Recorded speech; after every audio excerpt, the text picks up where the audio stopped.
Finalmente, vamos con mi top de lecturas de 2024. ¡Comencemos! Hola literatus, mi nombre es María Stefani. Suelo hacer un ranking de 10 libros del último al primero. Este año sí que, además del top 10, surgieron 3 libros pues que me sorprendieron positivamente, pero aún así no me sentí muy identificada, como que tuve más afinidad con los libros que sí incluí en el top. Pese a ello, sí que me gustaron estos libros y no quería que pasaran sin pena ni gloria. Esto es Domi Literatus.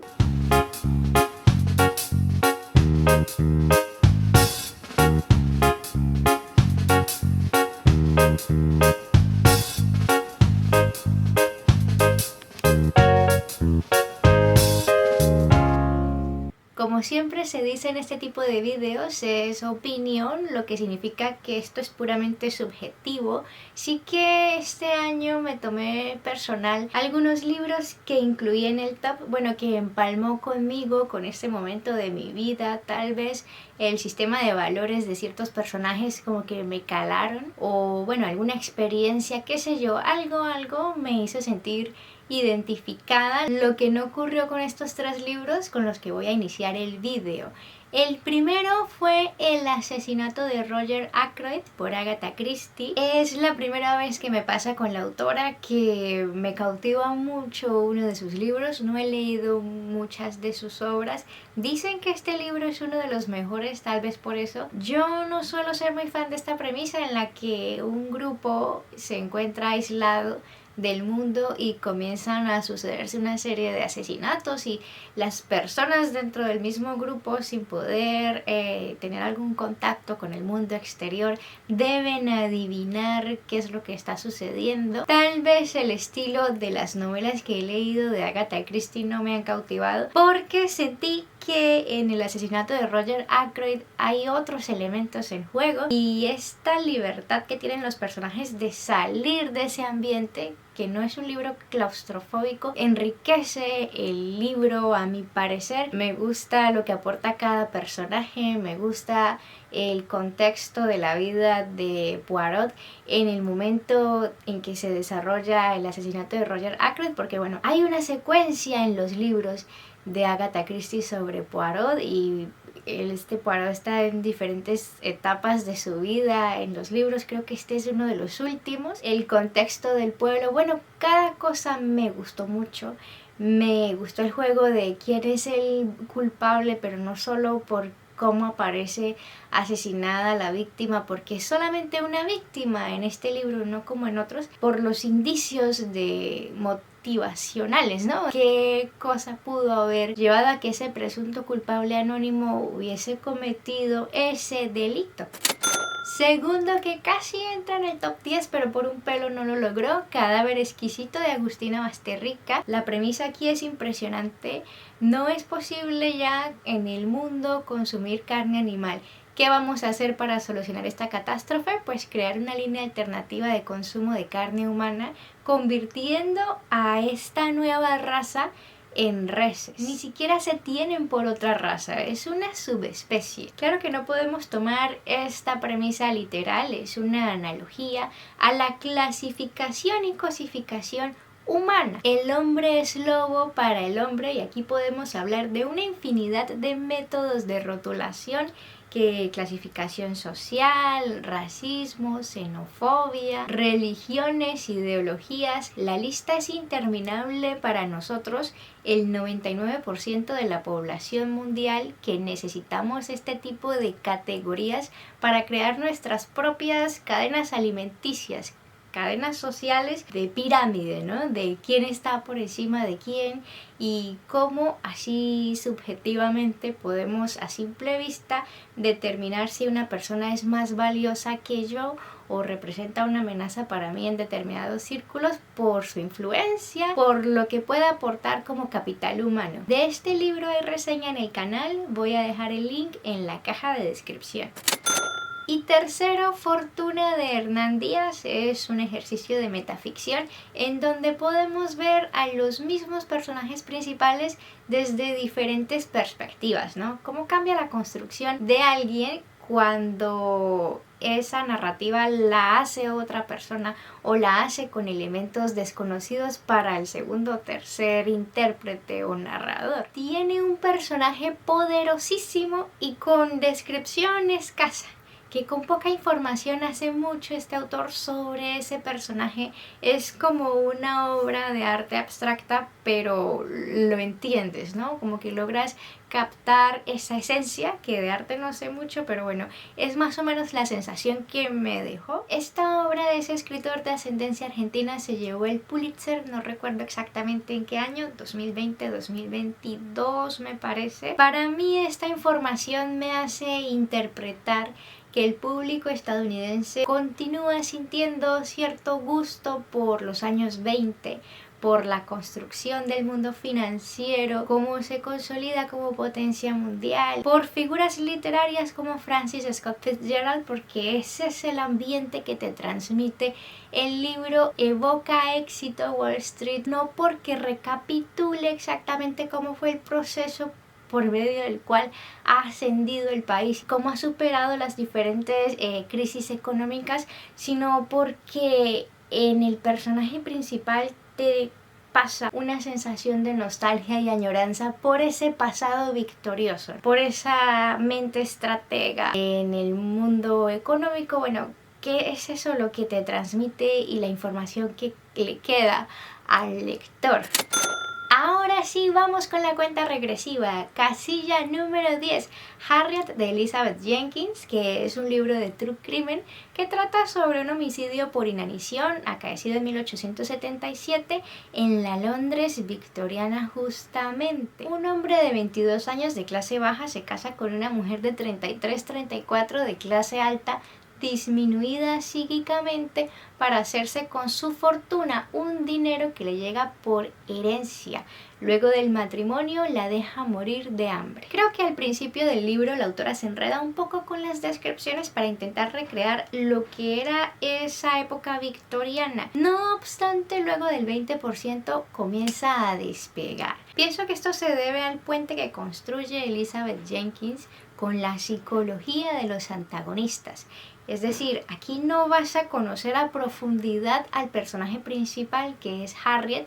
En eso sí considero que le falta un poco. Pese a esto, sí que puedes echarle un vistazo profundo a las creencias de estos 4 personajes que fueron los hacedores de la muerte de Harriet. ¿Quiénes fueron? Su esposo, Louis Stanton, el hermano menor de su esposo, la cuñada de Louis Stanton, o sea, concuñada de Harriet, y la amante de Louis Stanton. Elizabeth Jenkins se vale de la autopsia de Harriet y de los testimonios de los acusados durante el juicio para construir la psicología criminal de estas personas, cómo iban sucediendo las agresiones físicas en contra de la víctima, pues claro, por la descripción de cada una de las magulladuras, heridas y muestras de abandono que tenía el cuerpo de esta persona, lo que te deja sin aliento. Eso sí que es profundo en el libro. No puedes concebir cómo alguien fue capaz de hacer algo así. Bueno, que alguien del común, ¿no? No estamos hablando de psicópatas, sino personas normales que ves o que puedes ver cualquier día saliendo a la calle, ¿no? Cómo surgen estas creencias amañadas por ellos mismos para lograr su objetivo, que es hacerse con el dinero. Es interesantísimo, me pareció muy buena la forma de abordar ese asunto de parte de la autora, aunque como ya lo dije, no profundiza mucho en el personaje principal de Harriet. Puede ser porque no tenía muchas herramientas o no se atrevió a suponer cosas, ¿no? Porque pues al fallecer antes del proceso no se podía conocer lo que pensaba Harriet, y de igual manera pues era una persona disminuida psíquicamente que no podía comunicarse muy bien, no podía darse a entender, y esto hizo que adoptara una imagen de animal ante sus agresores. Es muy difícil leer sobre esto, ¿no? Porque pues también que en esa época no se tenía conocimiento sobre afecciones neurológicas o qué sé yo lo que tenía Harriet, porque tampoco se menciona un diagnóstico preciso en el libro ni se equipara a lo que conocemos actualmente. Pues este libro se publica en 1929, si no me equivoco, entonces bueno, que ya es viejito el libro también, ¿no? Sin embargo, me gustó mucho. Se nota que esta autora estaba un poco anticipada a su tiempo, ¿no? Por ciertas consideraciones que se pueden leer personales de la autora en las reflexiones que hace sobre el caso. Muy bueno. Casilla número 9. Primera vez que se cuela un relato en mi lista de mejores lecturas del año. En esta ocasión el puesto va para La muerta enamorada de Théophile Gautier. Se trata de un autor francés. Este relato se publica por primera vez en 1834, anterior a Drácula, que creo fue publicado en 1897. Dejaré aquí las fechas correctas. Y a Carmilla de Charles L'Enfant, publicado de 1871 a 1872. Es la historia que un sacerdote sexagenario le cuenta a un seminarista sobre cómo se enamoró de una vampira, y no quiero profundizar más para no arruinar la experiencia porque se trata de un relato. Sigue la corriente literaria del romanticismo porque intenta mostrar un quiebre entre la razón, representada en la institución de la iglesia y la vocación del sacerdocio, y el yo, el libre albedrío, las pasiones, las convicciones, los valores éticos, etcétera, que incendian al individuo, lo que le mueven a vivir, a existir, a exaltar la esencia por encima de lo abstracto, ¿no? De esas normas exegéticas antiguas. Recordemos que el romanticismo fue un movimiento cultural en la Europa del siglo XVIII que llevó a un montón de sucesos políticos y sociales que finalmente dieron como resultado revoluciones, y estas revoluciones desencadenaron en las repúblicas y en la idea futura de democracia. Lo digo para destacar que no se trata solo de amor o romance, y este relato no es la excepción. Casilla número 8, It, de Stephen King. De este libro he hablado en varias ocasiones. Es una apuesta muy ambiciosa del autor, no solo por su extensión, sino por todos los temas que intenta abarcar. Muestra la cronología del pueblo de Derry, cómo llegó eso al lugar en el que después se crearía el pueblo de Derry, cómo evolucionó este pueblo, cómo pasó por generaciones y cómo fue creciendo la influencia de eso en la psicología social. Hay una especie de hostilidad, de apatía, de violencia contenida en todos los habitantes de Derry que encaja perfectamente con el personaje de eso, pues está siempre ahí a la postre esperando para salir ante cualquier circunstancia. Después de ser liberada, como que la gente no recuerda esa locura colectiva que les invadió. Eso hace parte del juego que recrea Stephen King en el pueblo, y por ello es tan importante el lugar. También me gusta el trabajo de construcción de personaje que hace el autor en los protagonistas. Se trata de 7 amigos preadolescentes que, pues si bien se habían visto antes porque estudian casi todos en la misma escuela, nunca se habían hablado así en conjunto. Por casualidades de la vida, justo en el verano en que la cosa va a despertar nuevamente, comienzan a dialogar, así se conocen y rompen el hielo. Como siempre en Stephen King, me parece inteligente la forma en que él introduce problemáticas sociales en los núcleos familiares de sus personajes, pues aquí en cada uno de los integrantes del Club de los Perdedores vemos algo: familia disfuncional, una problemática externa que afecta a los miembros de la familia, o familias que se ven abatidas por tragedias, la falta de algún miembro relevante en el núcleo familiar que crea traumas o inseguridades en los chicos, o cosas que son motivo de discriminación y por tanto de bullying en la escuela. En el balance lector de 2024 comenté que Mike, el chico afrodescendiente de este grupo, había sido mi personaje favorito de esa primera mitad del año, porque bueno, en el libro vemos un perfil mucho más estructurado, ¿no? Más útil y funcional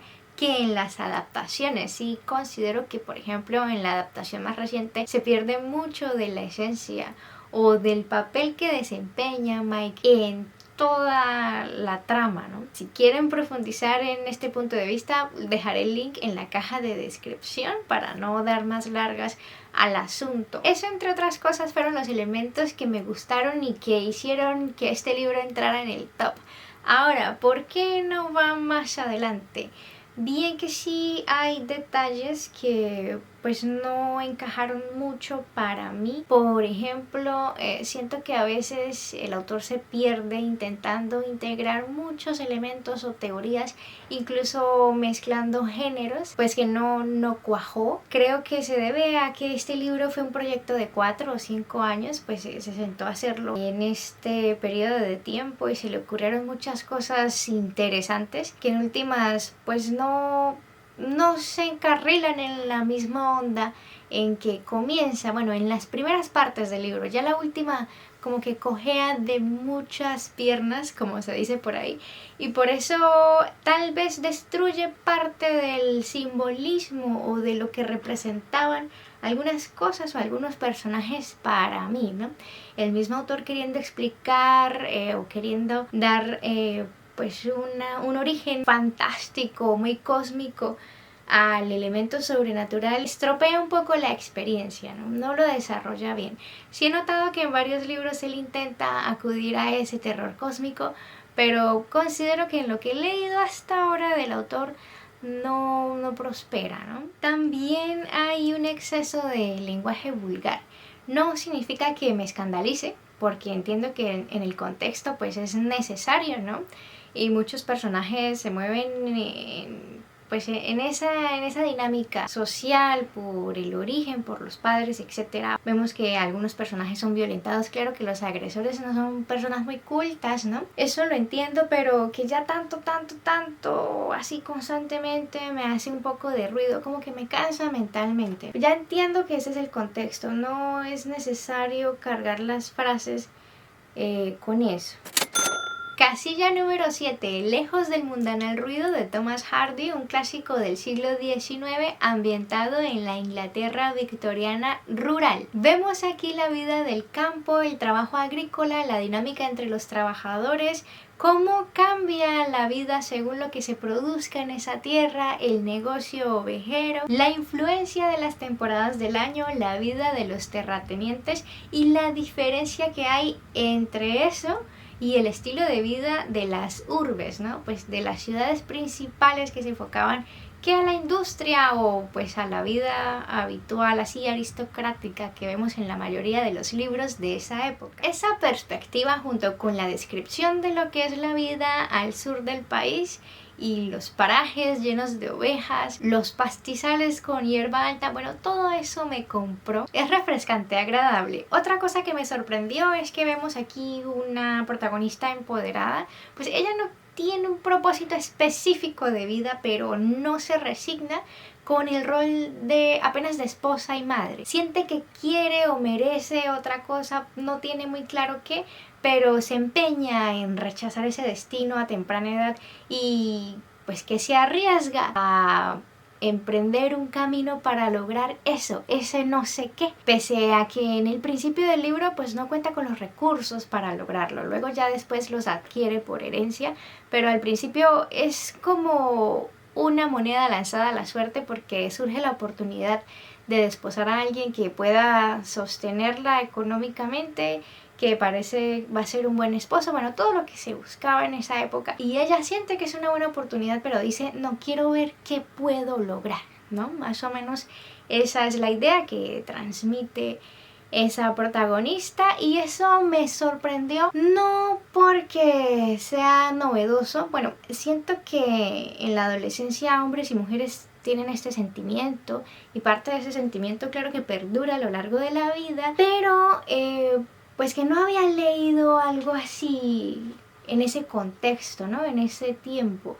No significa, luego me puse a pensar, que en la época no existieran mujeres así, pero pues son pocos los libros en los que vemos retratado ese sentimiento que incluso en la actualidad es tildado como egoísmo, que se cree mucha cosa, qué sé yo, ¿no? Cuando es personal, pues sí es un propósito de vida, pero cuando lo vemos en otros es negativo. Y se trata de una novela publicada en 1874. Después, cuando esta chica ya logra los medios y se convierte pues que en terrateniente también e intenta comandar esa tierra que le dejaron, adopta un poco de, no sé, pues se vuelve difícil, ¿no? Adopta un carácter difícil, ya se siente pues muy por encima, comienza a menospreciar a todo el mundo, como que no logra enfocarse, ¿no? Quiere mucha cosa y a la vez no sabe qué, mira a todo el mundo como si fuese inferior, pero bueno, ¿de dónde le viene esta superioridad? Solamente de la nueva situación económica. Es difícil empatizar con ella en ese punto del libro porque puede ser un poco odiosa, pero pues ya después vamos a ver un periodo de cambio debido a calamidades, situaciones a las que ella misma se va a arriesgar, pues ella misma que se pone en peligro su estabilidad porque pues tanta cosa, en fin, no era una coraza de protección, no, era solamente su autoconcepto. Difícil el libro, tú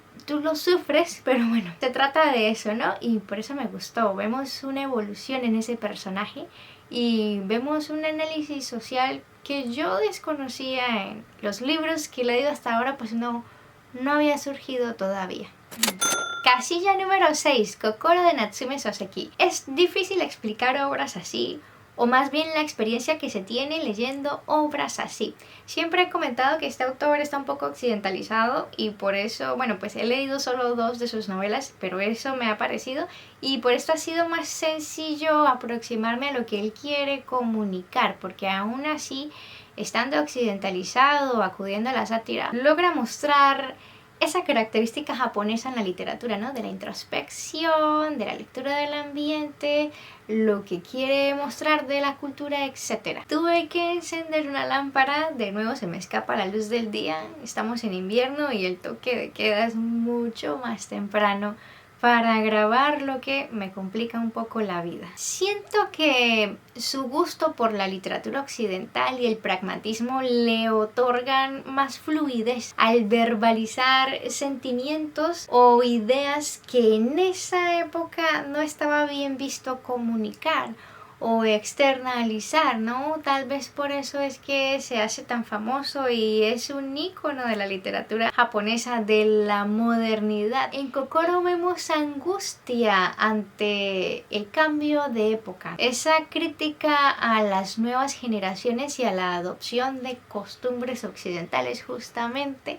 Vemos personajes que exaltan cómo era la vida antes y cómo es después, cuando acaba la era de un emperador y se sube el otro, que permite mayor apertura a culturas extranjeras, sobre todo la influencia inglesa en el país, porque para las generaciones que ya eran adultos en ese momento histórico fue una especie de vulneración cultural, de irrupción en su vida aislada siempre Japón. Pues claro, tenía conexiones comerciales con China y otros países, pero culturalmente siempre estuvo en su propio mundo, pues, ¿no?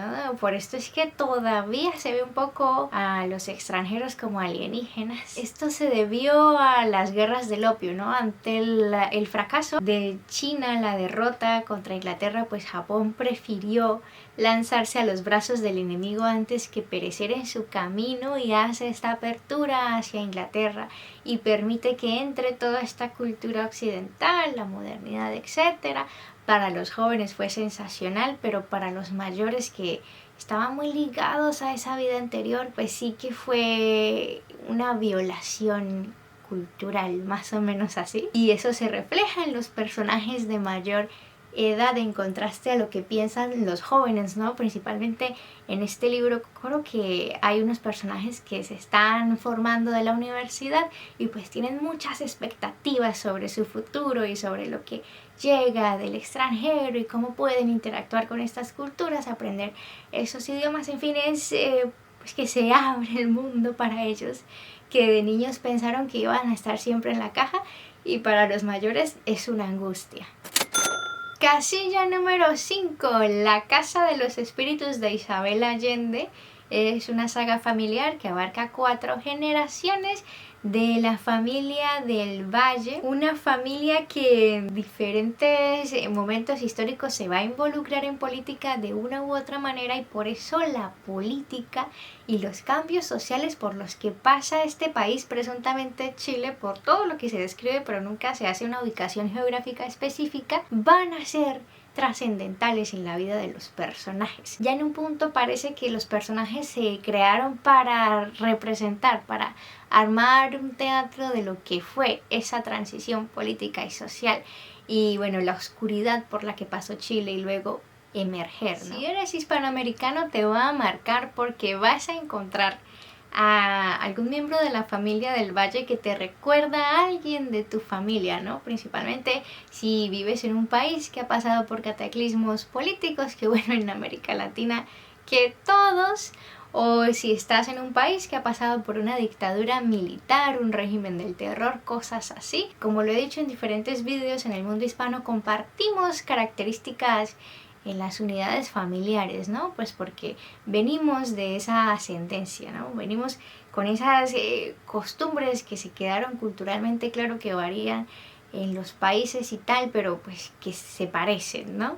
Entonces lo vemos en este libro que es entrañable, me encantó, lo sentí muy personal. Si pensaba eso, esa persona se parece a tal, esa persona se parece a tal, y te recuerda cosas del pasado, ¿no? Por ejemplo, eso que antes no se podía hacer, ¿no? No podías verbalizar los problemas en casa o en la generación de tu mamá o la de tu abuela, que siempre escuchabas anécdotas así o las viviste, ¿no? Simplemente se continuaba y ya está, cosas así. Que muy bueno, recomendadísimo.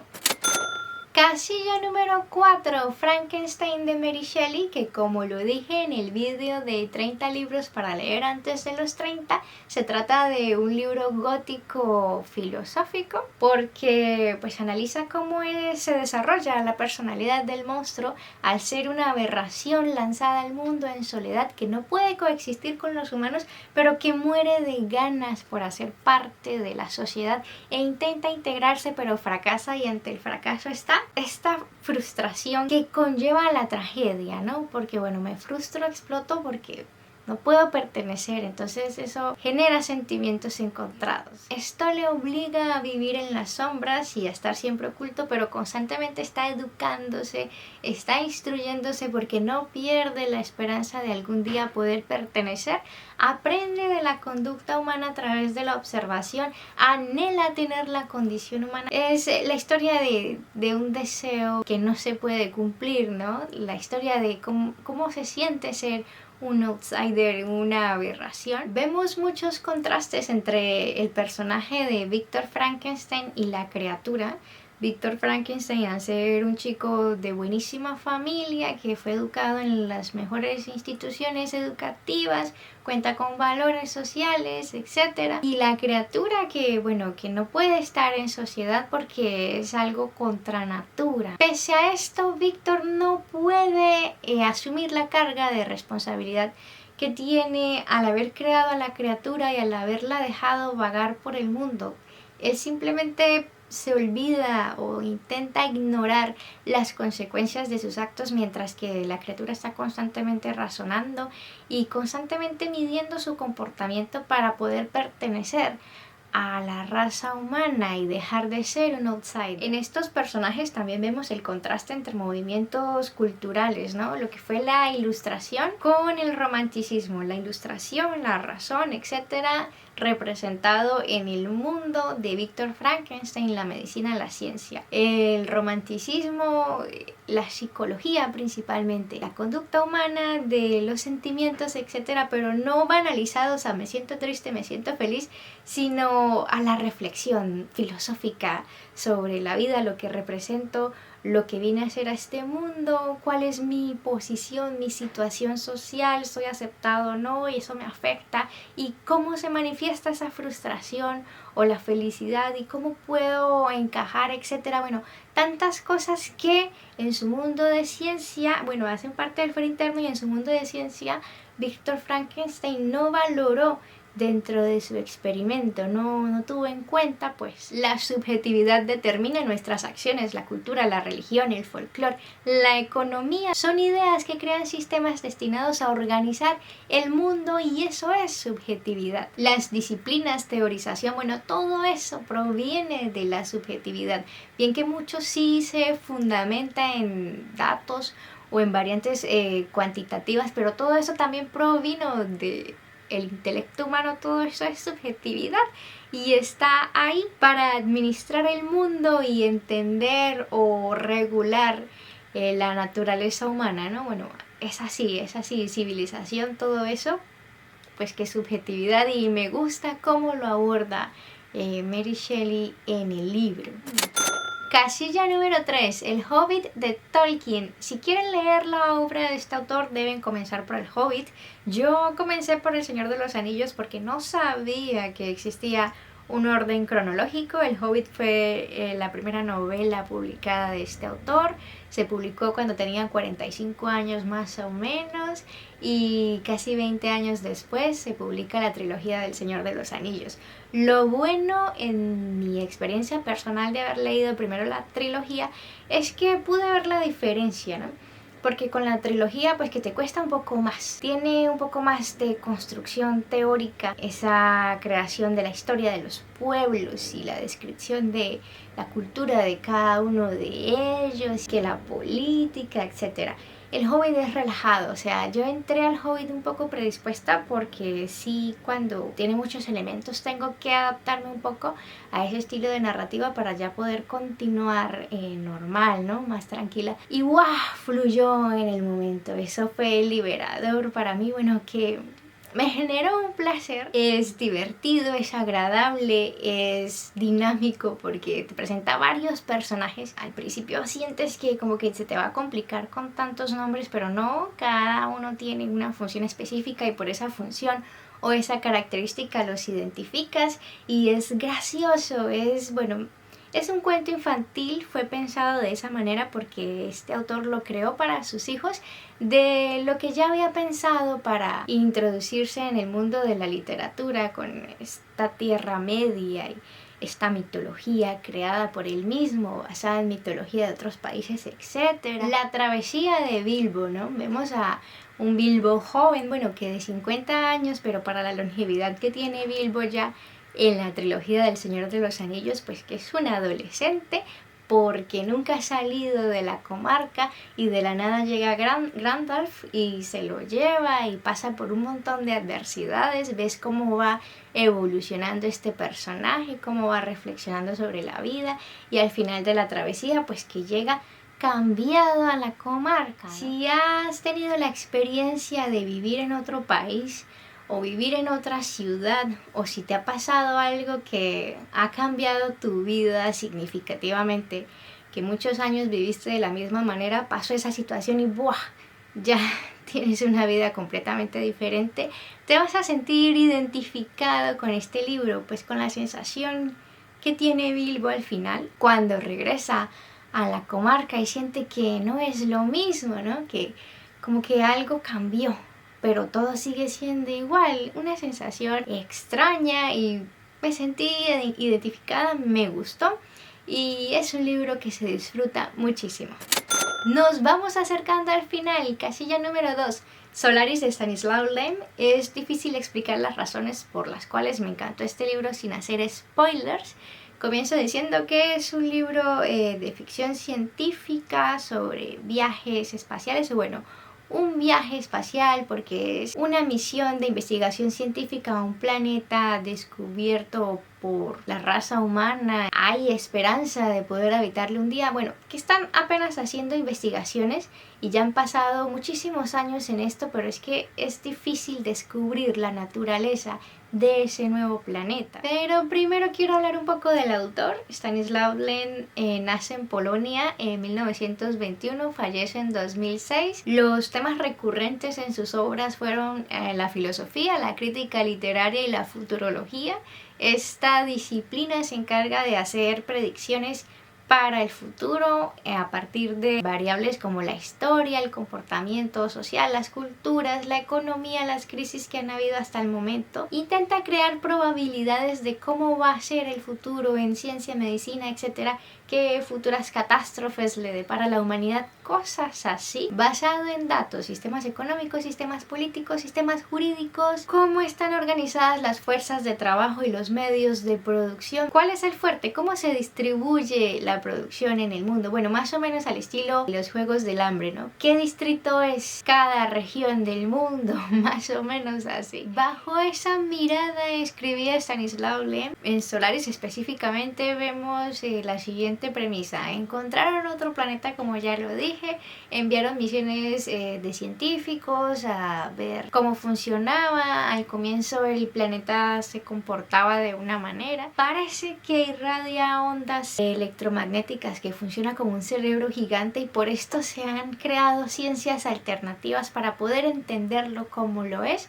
La disciplina del protagonista, que es un astronauta especialista en psicología solarística. El libro comienza con este personaje llegando a la base en el planeta y encontrándose con una calamidad que, bueno, irá investigando por qué es que está la situación así en la base, y en esa indagación, hablando con los sobrevivientes que están ahí, consultando registros, que eso hace parte del libro, ¿no? Entrevistas a astronautas en el pasado que ya no están ahí en la base, pero que presenciaron sucesos extraños y pues intentaron explicar bajo su lógica lo que vieron. Invalidación de la comunidad científica en la Tierra sobre estos fenómenos que después irán a representar un problema para los astronautas que están allá solos a miles de años luz de distancia. Es ese procedimiento que sigue Kelvin, creo que se llama, lo que vamos a descubrir en Solaris. No es un libro de acción, es un libro de reflexión filosófica profunda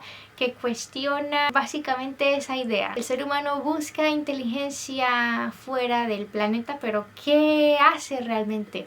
¿O qué va a poder hacer con sus capacidades limitadas para entender una inteligencia alienígena en caso de que se la encuentre? ¿Es suficiente la raza humana, nuestras herramientas cognitivas, para interpretar los mensajes de una inteligencia superior? Es más o menos ese el cuestionamiento, y es magnífico.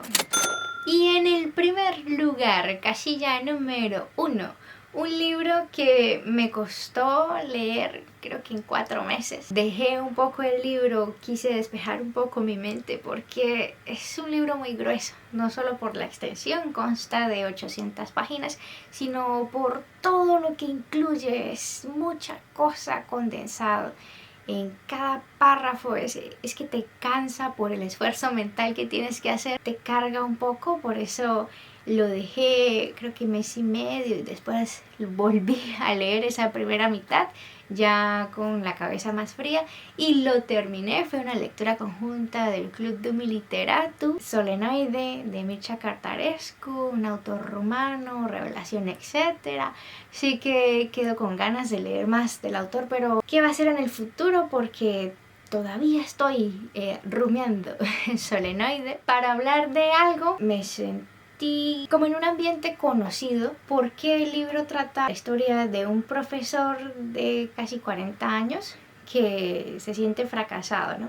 Es una especie de alter ego del autor, que también era docente. Entonces vemos la vida de ese profesor, de ese doble que fracasa y que continúa estancado ahí en un lugar al que siente que no pertenece, etc. Pero además tiene una especie de esquizofrenia o de experiencias físicas, no es solo extrasensorial, sino físicas con seres de otra dimensión o bueno, lo que sea. Entonces es una mezcla de la vida cotidiana con ese mundo irreal, ¿no? Con eso que le ocurre solo a él, y toca muchos temas de esoterismo, etc. La mayor parte de la acción se pasa en este lugar de trabajo del protagonista, en la escuela. Me sentí como en casa porque cuando estaba en el bachillerato siempre fui esa estudiante que colaboraba con las profesoras a llevar los cuadernos, los trabajos, etcétera, ayudar a pasar en limpio las notas, y para esto pues tenía que dedicar mis descansos a estar junto con ellas en la sala de profesores. Entonces, para mí, la dinámica de la sala de profesores que se describe en el libro es un hábitat conocido. Sí, me recordó a algunos profesores que tuve y al ambiente que se respiraba allí, a la relación entre docentes, ¿no? Entre colegas, que mucha cosa puede ser cliché, pero son estereotipos, ¿no? Estereotipos de docentes los tiempos de antes. Me pareció muy tangible. Se nota que él saca muchas de las escenas de la sala de profesores de experiencias personales como docente. También que cada uno de estos docentes, pese a parecer satisfecho en su vida, pues que siente que de alguna forma ha fracasado o que se ha limitado, ha perdido la libertad, se ha perdido de algo. Esa exploración de subtramas que hace el narrador a medida que te va contando su propia vida, porque el libro no es más que eso. Todo lo que este personaje tiene en su mente y cómo interactúa con sus colegas, con otras personas, información teórica, experiencias, recuerdos,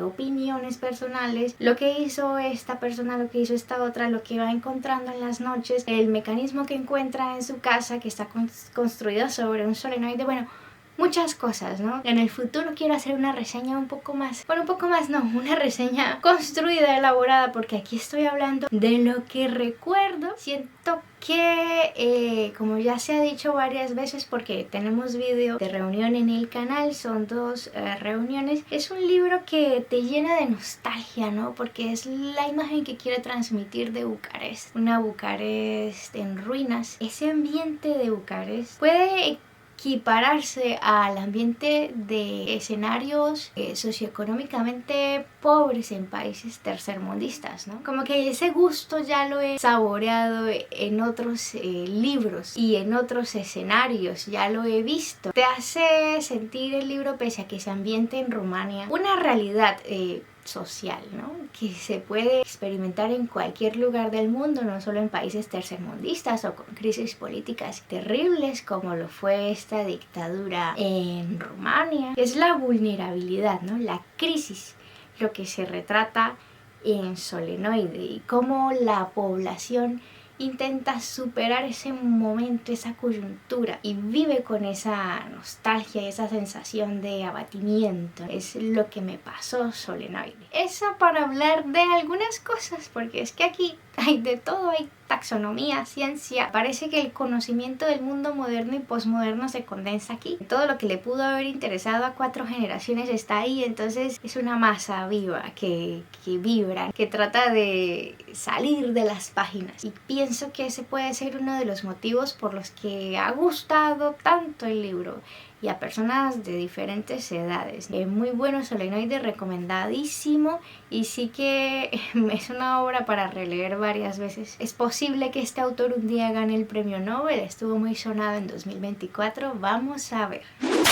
Bueno, Literatus, hemos concluido, así que pude hacerlo antes de terminar el día. Estaba un poco presionada, no había preparado mucho el vídeo, pasé tiempo pensando en la ubicación de estos libros, pues en el ranking. Tuve semanas de cero productividad en este proyecto del canal, en enero y febrero, entonces sí voy quedada con algunos vídeos que me hubiese gustado publicar antes, pero bueno, aquí está con mucho cariño. Me fascinan estos vídeos de mejores lecturas del año. No he tenido oportunidad de echarle ojo a vídeos de otros creadores de contenido. Me voy a poner en la tarea de eso ahora que ya el día culminó. Espero que les haya gustado este contenido.